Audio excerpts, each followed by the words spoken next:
Okay, we are with Mike Couick, the president of the Electric Cooperatives of South Carolina, and he is here to watch these players and these kids have a big day, handing over those presents and smiles everywhere.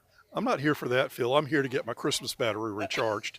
And it's already about full just walking in from the parking lot with these kids and these players.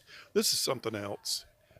Uh, just watching the good that's happening right in front of me.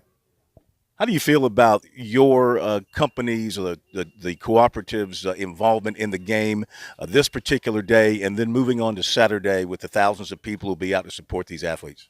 Coach Richardson is probably one of the best investments the cooperatives ever made in the state. Now, cooperatives, we sell electricity to more than 1.5 million people, 20 different co-ops. We're in all 46 counties.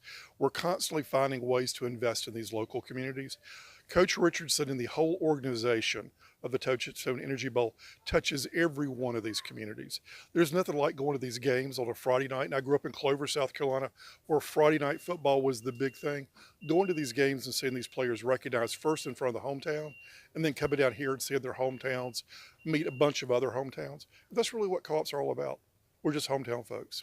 Absolutely. And Mike, do your cooperatives, the people who work around the state, when they go to the schools, when they go to the ball games, and they meet with the families, they meet with the players, do they hear back from them about their experiences here in the Touchstone Energy Bowl and their excitement about being a part of it? Absolutely. What they hear back was what a difference it made in their son's perspective.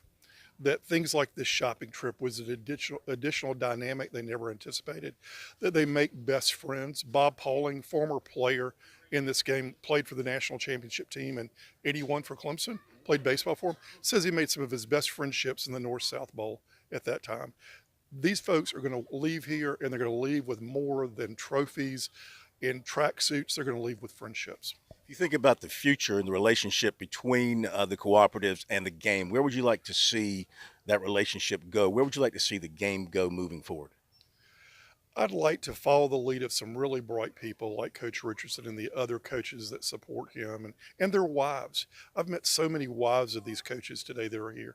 Where do they want to take it? And we just want to find out if we can be a part of that or not. That's where it needs to go. And as you stood here and watched those kids walk in, those players walk in, and they begin the shopping spree here today, what were you thinking as they were going by?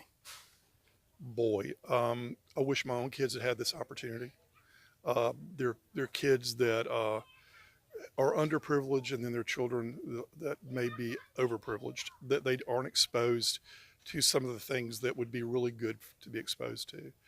And I met a young lady named Amani who's here shopping with two players. She's a little bit shy. On the way out the door, I want to see how she is when she leaves. Those two guys will be like brothers to her then.